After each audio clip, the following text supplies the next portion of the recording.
Hey guys, welcome back. Joe here again from ScaleFreak.com, coming to bring you the next video in the build series of the Sakura D4 rear-wheel drive chassis. In this video, we're going through bag 2.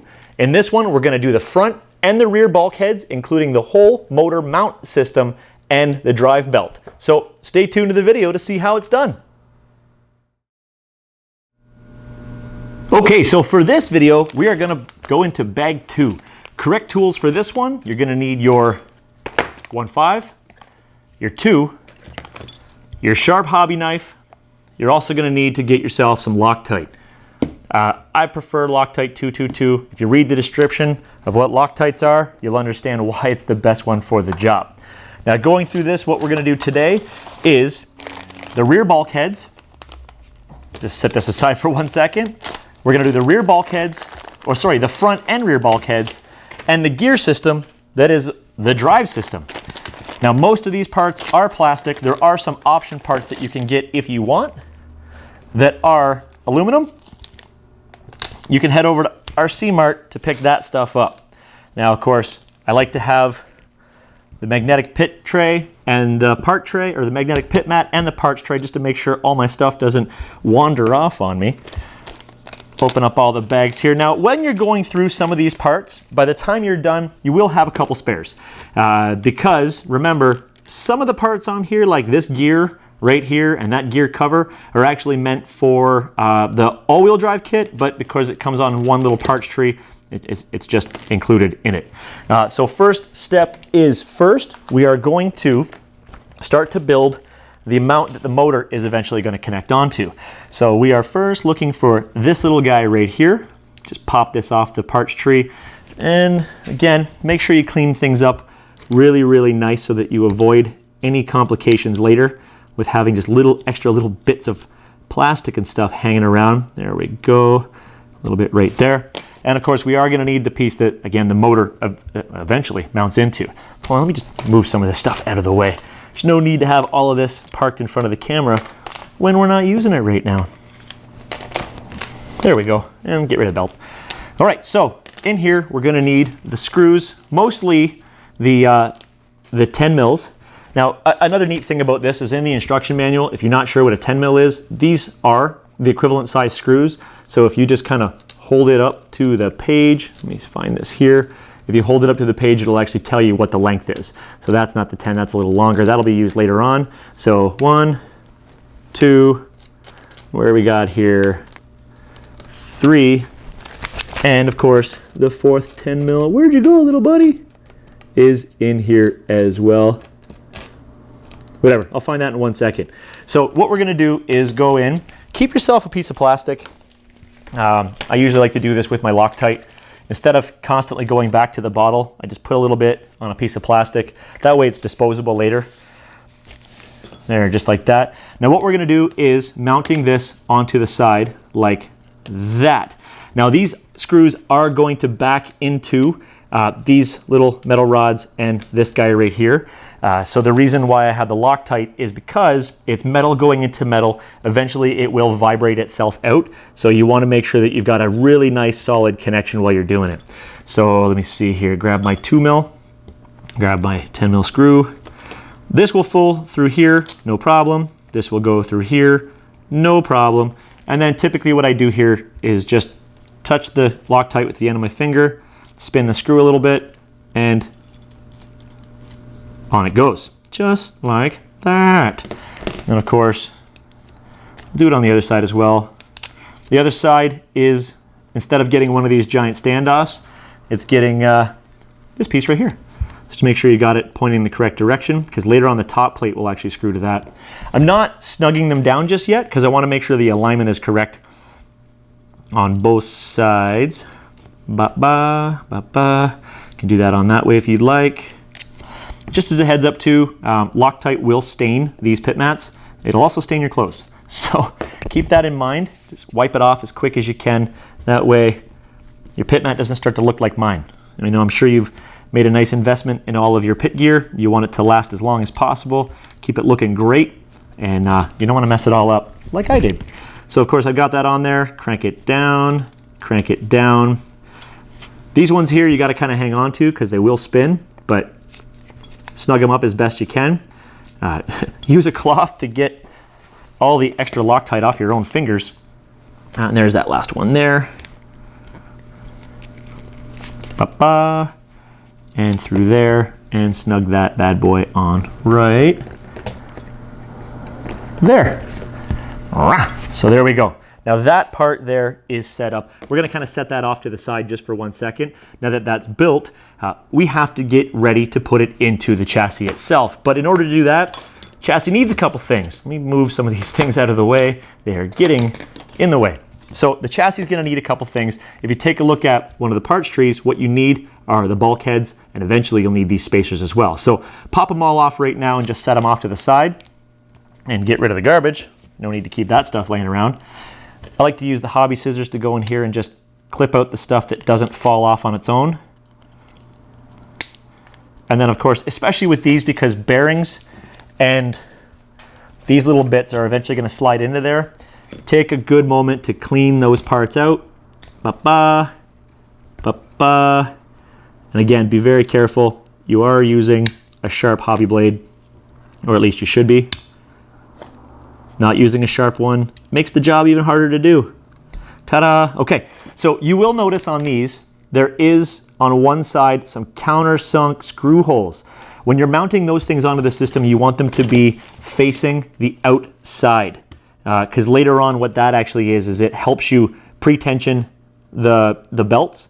That's kind of because you can dial it in. These little pieces right here have arrows on them. So what'll happen is when they fit in, they actually will move and allow you to tension the belt if the belt eventually starts to wear down and stretch. These are gonna go on there like that. There is a pilot hole in the bottom that will help you hold it into place. Just gonna take that one off and screw this one in. Just put one screw in quick,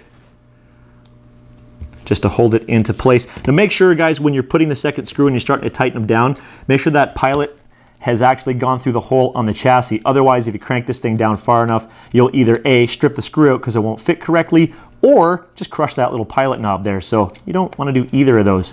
So there is one, and here is two. Now, note on here, these little guys here are pointing on the inside of the chassis. That's because this motor mount piece will eventually screw down to that as well to give it more strength.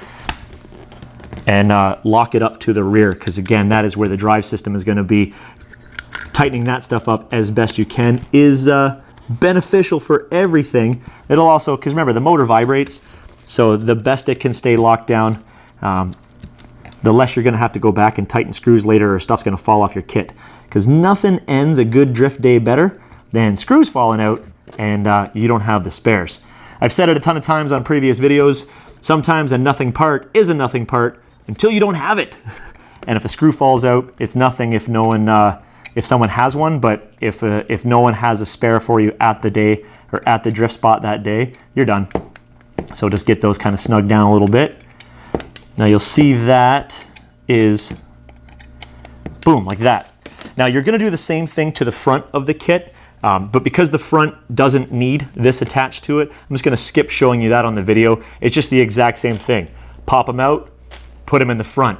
Really at this point, the only thing the front is gonna be used for is mounting the shock tower, because there is no drive system on there. So for this video and for time's sake, we're just gonna focus on getting the back set up. The instructions are very easy to show you exactly how to get the front clocked in as well. So first you'll see here, this will sit on top of there. Two holes here line up to the chassis and one on the top to line up to there. You're gonna get, I found it easier to put the screw into here first. That way it's not gonna fall off when you flip the kit upside down. So then flip it upside down and of course, put this in. Line it up.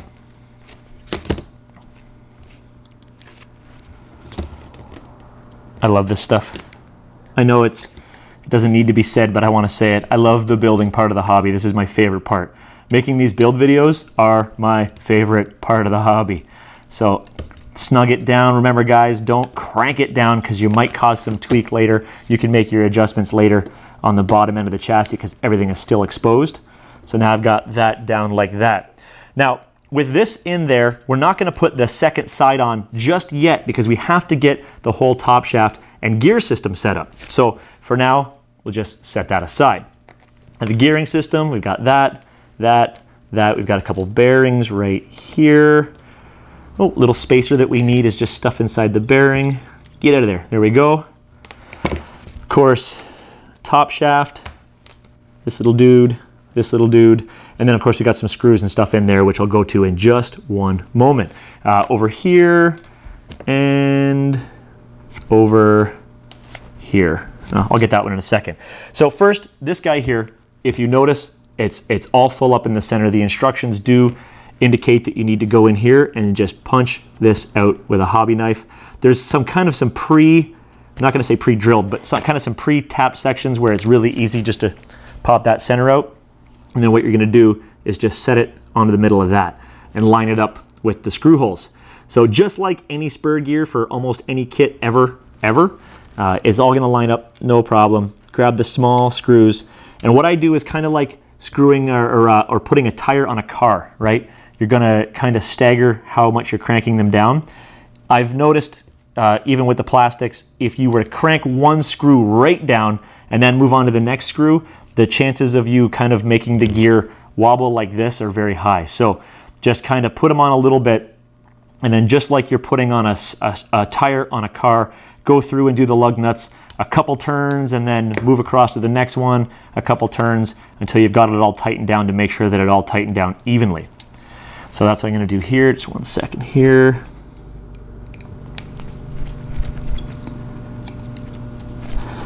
A little bit more. Now, this is a plastic gear. You can get from RC Mart, you can get the Sakura D4 upgrade stuff, so you can actually turn these gears into aluminum if you wanted to. It might save a lot of wear later on. I know once I start to get into upgrades for my kits, I will change mine to aluminum just so that I can have some parts that might wear down a little quicker. I'll have those done correctly. So there's that part built right there. Very simple, just 3 screws. And of course, what we're going to do now is just slap a bearing on there. So that's on like that. And then these out drives here, these plastic out drives, just clip into the end. And then what you're going to do is you're going to look for the big 2 long screws that came with it, these big honking 14 mil screws, and they just go into the end. So super easy to get that done. Just kind of toss it in there, screw it down till it's snug. It's not really going to go anywhere. And then same thing on the other side.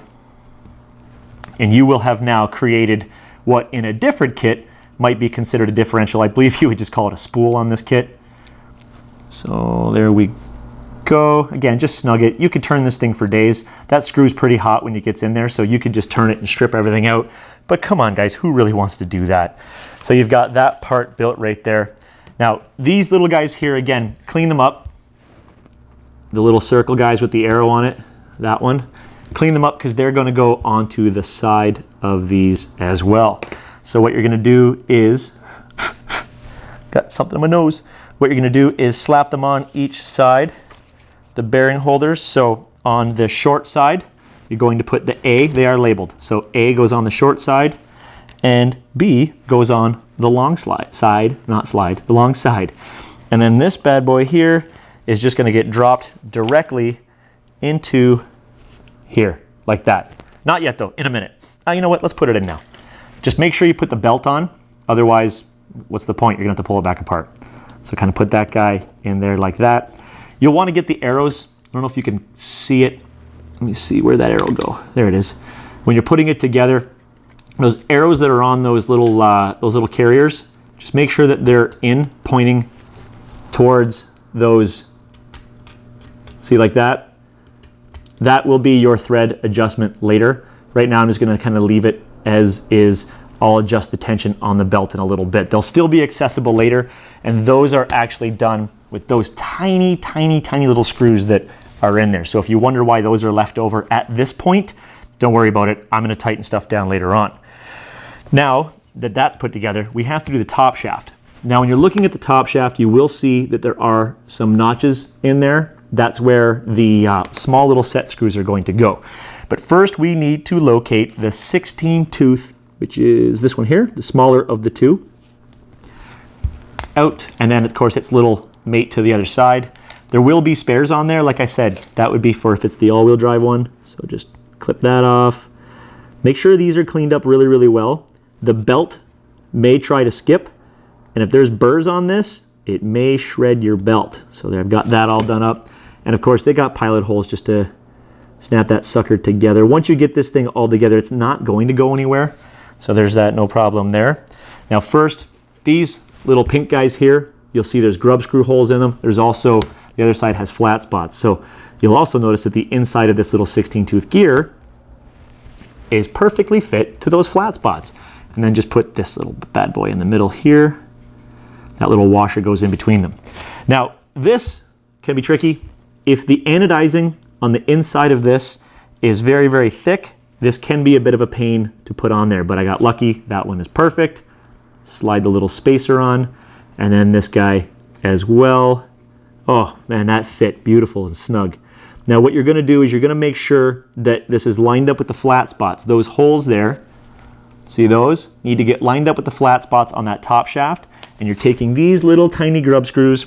It's gonna be a 1.5. You're gonna lock them down onto that. Now, some people feel that you could put some Loctite on these grub screws, but I'm always weary about putting Loctite on a 1.5 mil grub. The reason being because if you strip that grub, 1.5 is very easy to strip. If you strip that grub, you're replacing top shafts. So just keep that in mind. You can do it if you want. I don't. It's up to you. Second grub screw, there it is. Just get it in there. The cool thing is if it's not perfectly aligned to be flat, that's cool, because as soon as you start to crank it down, it will align itself, which is fine. Just make sure you've got it pressed in as best as you can get it to start. Take the extra time to get it done correctly, and it will pay off later. You'll know when it's set in correctly because the grub screw will be flush. So if you notice there, hold on, they are flush to the unit. So if they were not in the channel correctly, they would not sink all the way down like they're supposed to, in which case, womp womp, that's your bad. So I got that top part done now. Now this one here, again, make sure the belt is on here in the gear, get in there, and then now slide it up like this and put the gear on it like that. Now you might think for a second like, whoa, that's moving around a lot. It is. There's no bearings on this thing yet, and you'll see how that goes together. It's interesting enough, when I built it before, I thought, whoa, where are the bearings on this?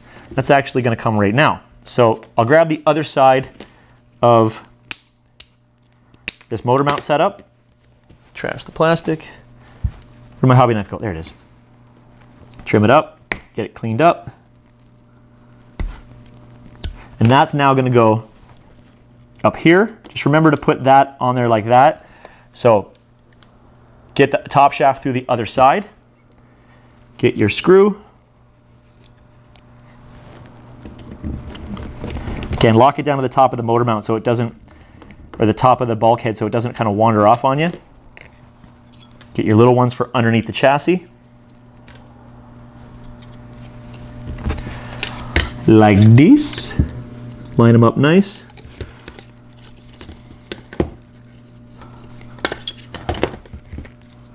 And snug them down.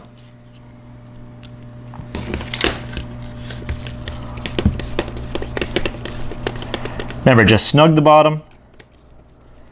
You can tighten them down later. But just make sure this one's tight up here. Perfect. Now make sure the belt is on correctly. Now one of the bearings, you'll notice, comes with this. That will go on this side. Just plug it into the side of here. It'll fit in no problem. It'll stiffen up that a little bit.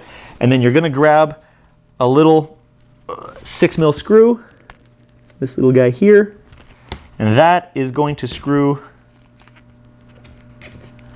into the side of this. And that's actually gonna hold the bearing in. And it screws right into that top shaft. Actually, oops, I meant to put some thread lock on that, some Loctite. because this part is going to spin a lot, which means it's going to vibrate, which means the chances of that screw coming out are possible, and that will cause catastrophic failure to my belt if that sucker comes loose. So just hold that, tighten it down, done. So now it's a little more stable. It's not wiggling around as much, but it's in there at least. The other bearing will go in later on a separate step. So that's all of that there. Huh. It's amazing how quickly that went together. Not done yet though. I'm just tricking you. So 1, 2, 3, 4, 5. 1, 2, 3, 4, 5. So now remember, we have to get back to the other side of this. We just threw a couple screws in, but this is not actually locked down. So get your Loctite, because all 5 of these screws are going into metal. So 1. Oh, just remember to drop your screws all over the place too. That's always a fancy thing. 1.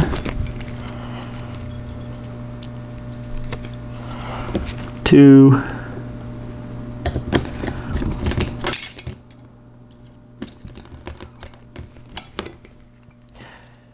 And then 3, 4, 5.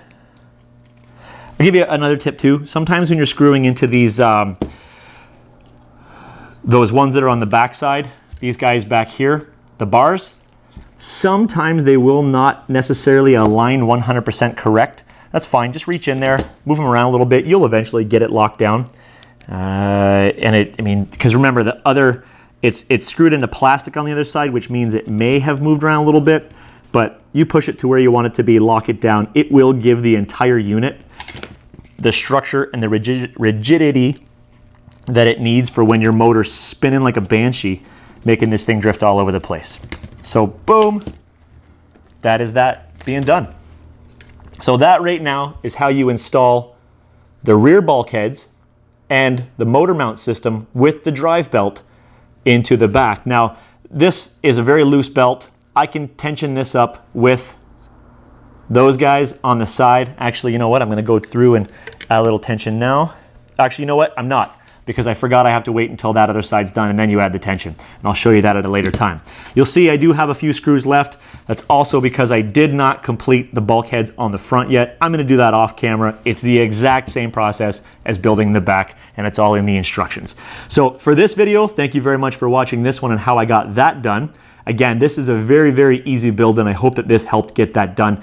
Head over to RC Mart, check out the deal that you can get with these things. Phenomenal, phenomenal setup. These rear-wheel drive drift kits are absolutely amazing.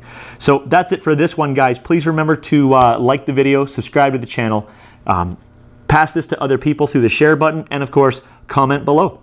Thanks for watching this one, guys. Be sure to check out the whole series.